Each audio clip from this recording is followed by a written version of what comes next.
Hello everyone, myself Dr. Sunny Kumar. Today I am giving the lecture on unit process. I am an assistant professor in Department of Chemical Engineering, PKG College of Engineering and Technology, Panipat. This is my third lecture on unit process. In the previous lecture, we have discussed about types of alkylations. So we know that there is a 5 type of alkylations. We have discussed it previously. We have discussed only the two types of alkylation. The first one is alkyl bound to carbon, how alkyl group is bounded to the carbon molecule, and alkyl bound to the oxygen. So these um, uh, two things we have, two type of alkylation we have read.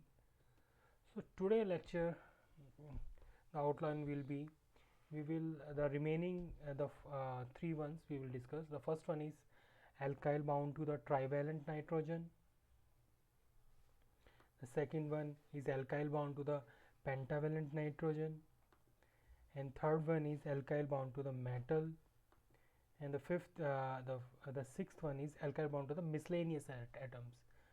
Okay, so these six type of alkylations we will read, um, we will complete today. So the alkyl bonds to trivalent nitrogen. So in this case, so the aliphatic alkylamines, so these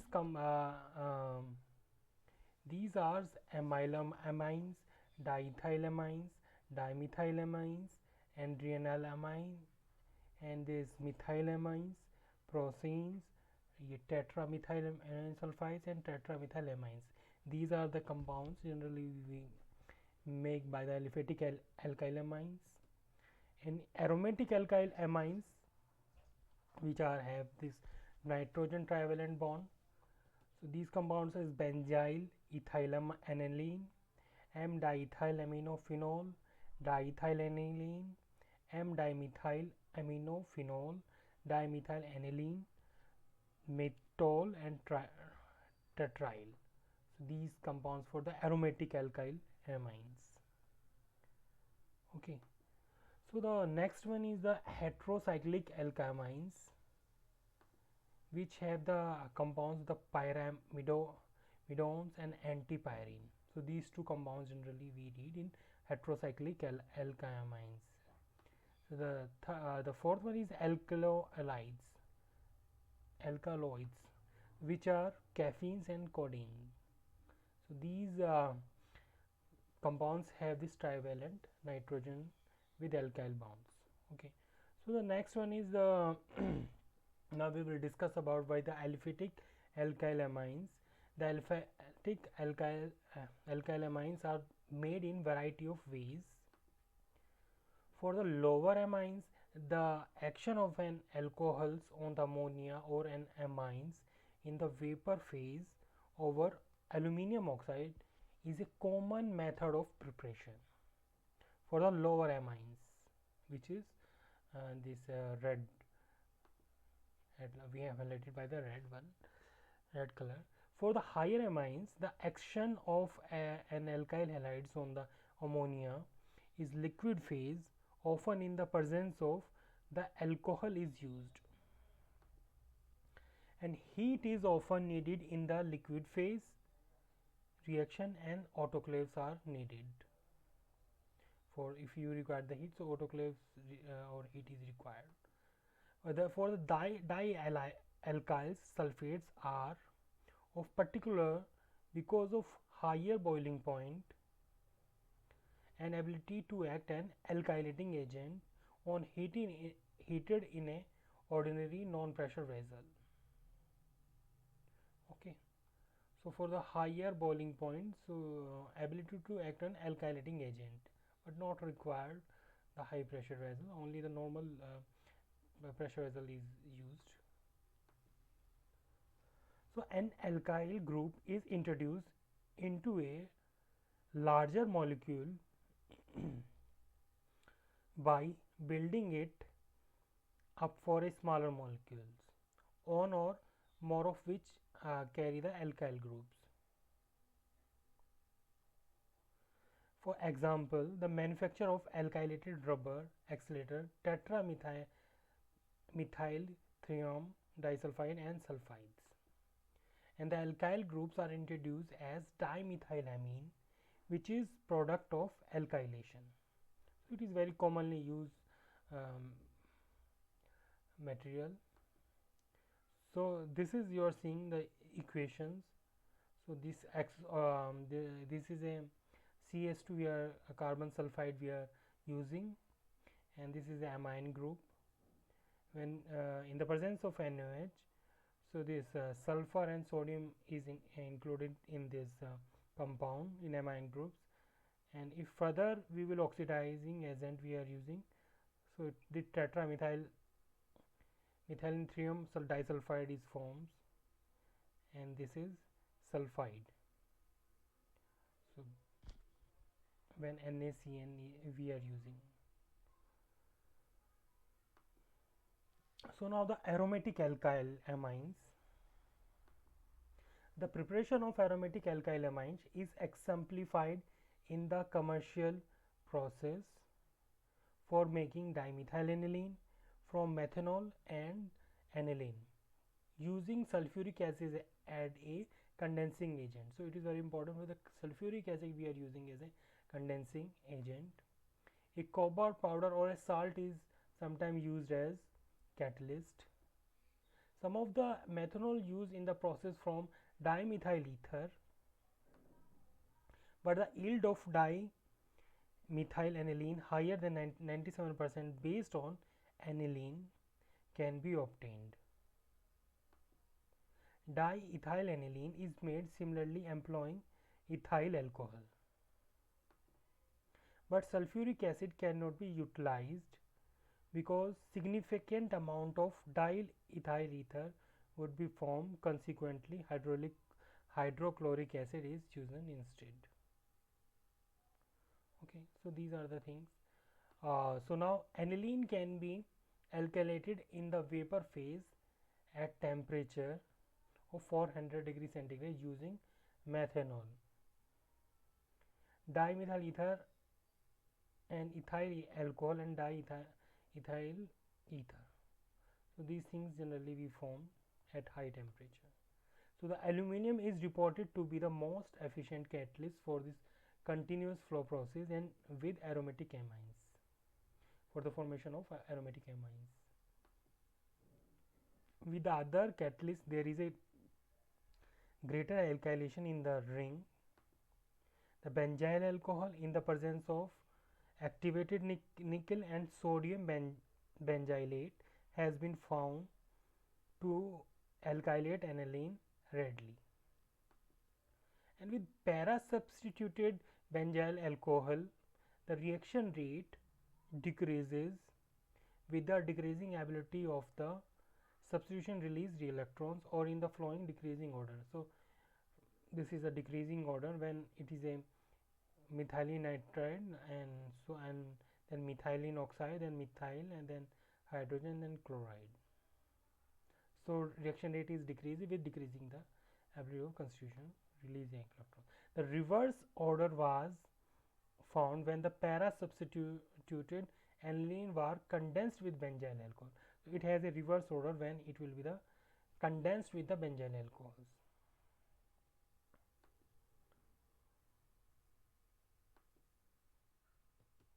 The benzyl quantitative monoalkylation of p-aminophenol is claimed by Zimmerli by the first forming an aldehydes amines before treating with the methylating agent. So this is the first time reported by the Zimmerli, this monoalkylation. With the use of furfural and the dimethyl sulfates, the reaction in the dry chlorobenzene as a solvent can be represented by the following equation of reactions or equations. So which are this one? So this is a amine group which has alcohol group also. So if they are reacting with this, so they are getting double bond group, and water will also we will get. Similarly this one, another one, and again it is with the methylene sulfide. If they are reacting with, then this sulfate group is adding in this, so this reaction is happening.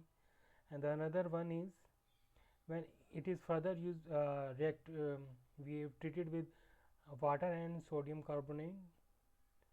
So this amine group and this alcohol group and this sodium methane sulfate and carbon dioxide and H2O is CO2 and H2O2 is releasing. So when the alkyl primary secondary or tertiary aromatic alkylation, much heat usually is involved. So it is a exothermic reaction is generally happening during these reactions. So this can be controlled by initially cooling or dilution. We will cooling and dilution we can control this reaction. Such heat development is more pronounced when using dimethyl sulfate. So this one dimethyl sulfate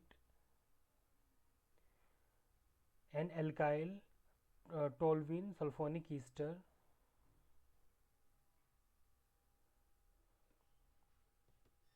then with alkyl halides, but even the later must be handled carefully. To secure the best yield, no water must be present.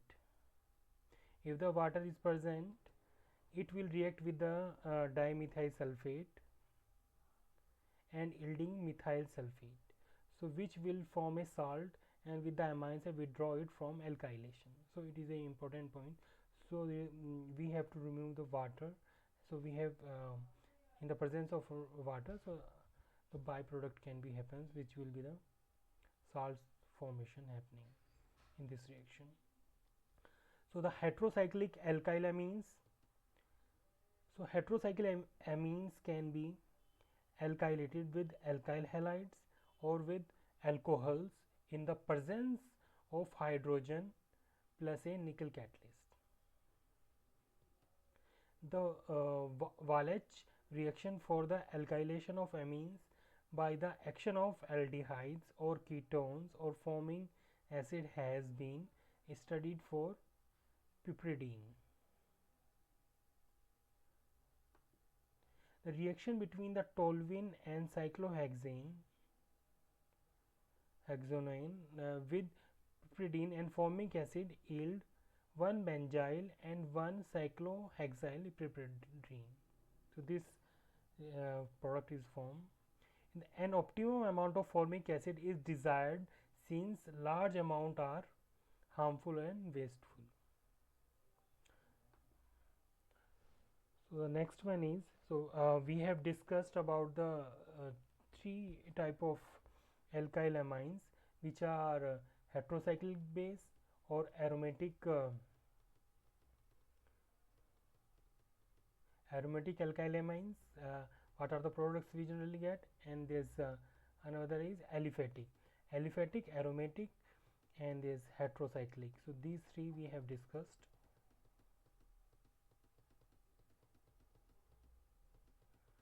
So now we will discuss about the alkyl bonds to pentavalent nitrogen. The previous one is tetravalent, now it is a pentavalent.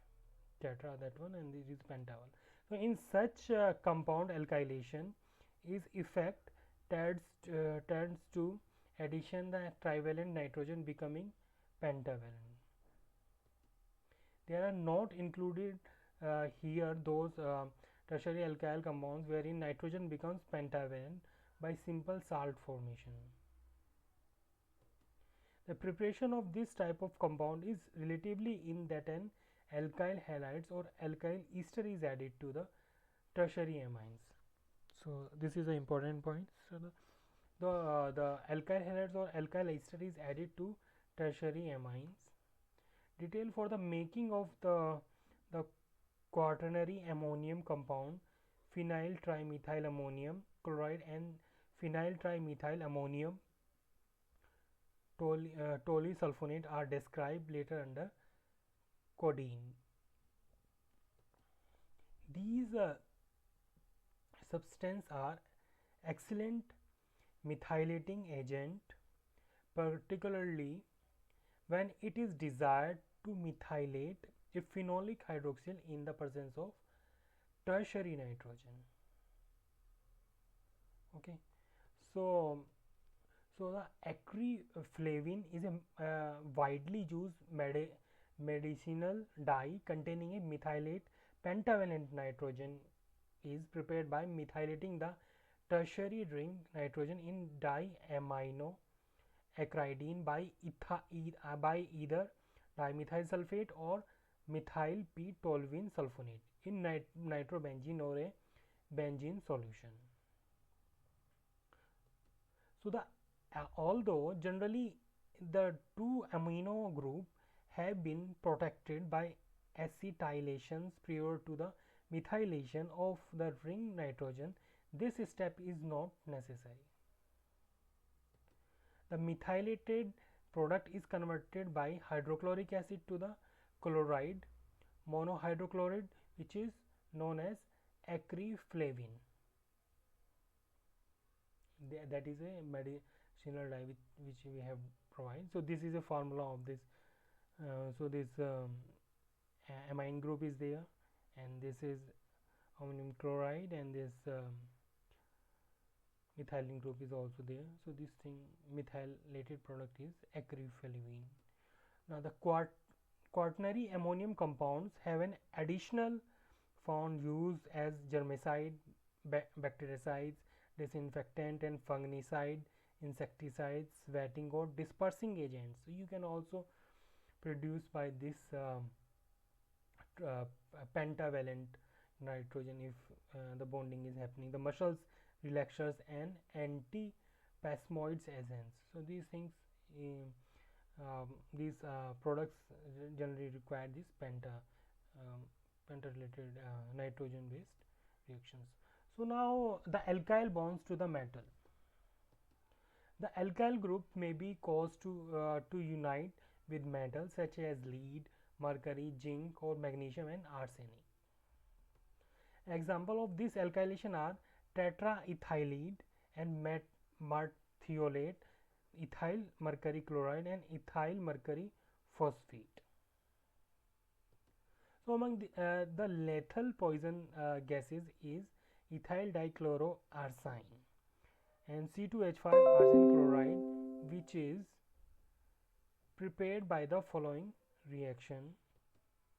So this is a reaction which is reactive with the sodium arsine oxide, and this ethylene dichloroarsine is formed, which is a poisoning reaction. So if you are seeing, this is a animation, so which shows the use of this reaction, and this further react with the H2SO4. So the ethylene arsine hydride and this Na2SO4 is formed.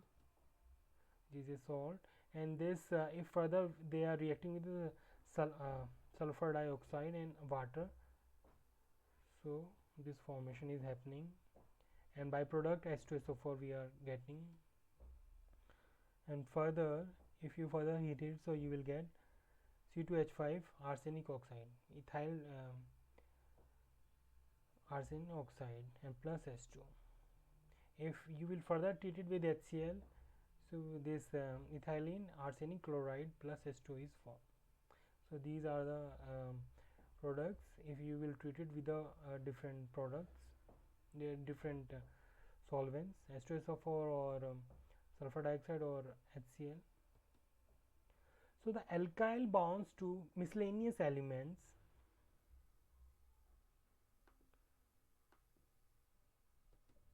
several compounds in which alkyl is bound to a sulfur atom. So we have discussed about the metal one. Now the alkyls bonds to the miscellaneous element. The several compounds in which the alkyl is bounded to the sulfur atoms have become quite important in the recent years. For example, the mercaptans such as amyl or ethyl mercaptans are used as warning agent in natural gas, because of their intense and disagreeable odor. So it is a very commonly used component in LPG. If you are seeing this example, you can easily smell the LPG. Mercaptans are also employed in organic synthesis, as for instance the manufacture of sulfonal by the condensation of ethyl mercaptan, ethane, ethyl with acetone, followed by this oxidation.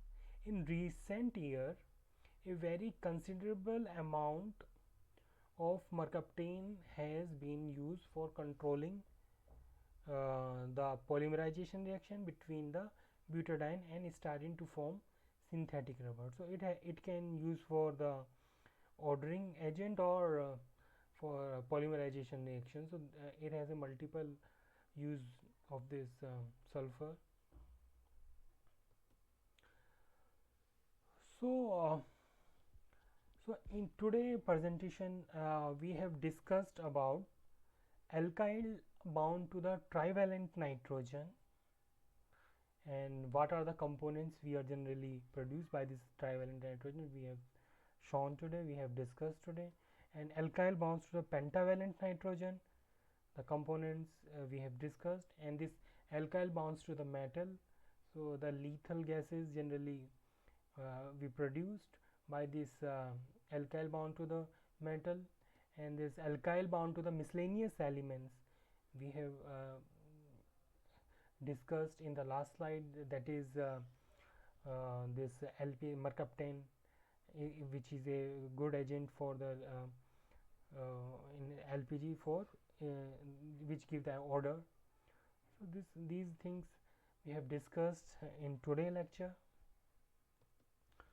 So in the next lecture we will discuss about how the what are the factors which can control the alkylation.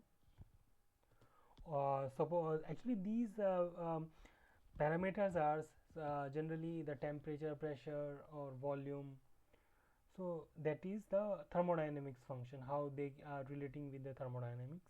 We will discuss in the next lecture. And what are the intermediate steps during the reactions we will discuss. And this mechanism of vapor phase alkylation of hydrocarbons we will also discuss.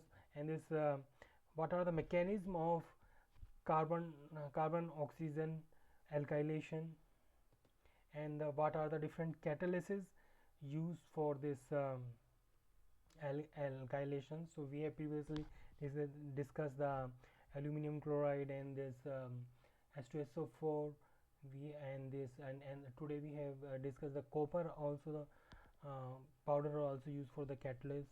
So there are so many catalysts generally we use for the alkylation, but these three we have discussed during the previous lectures.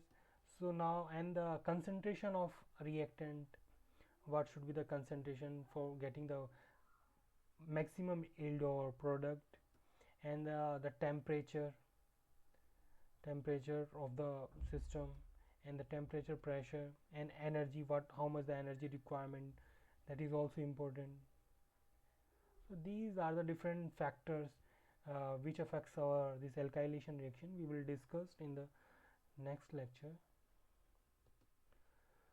So thank you. So if you have any query related to this alkylation, so you can email me.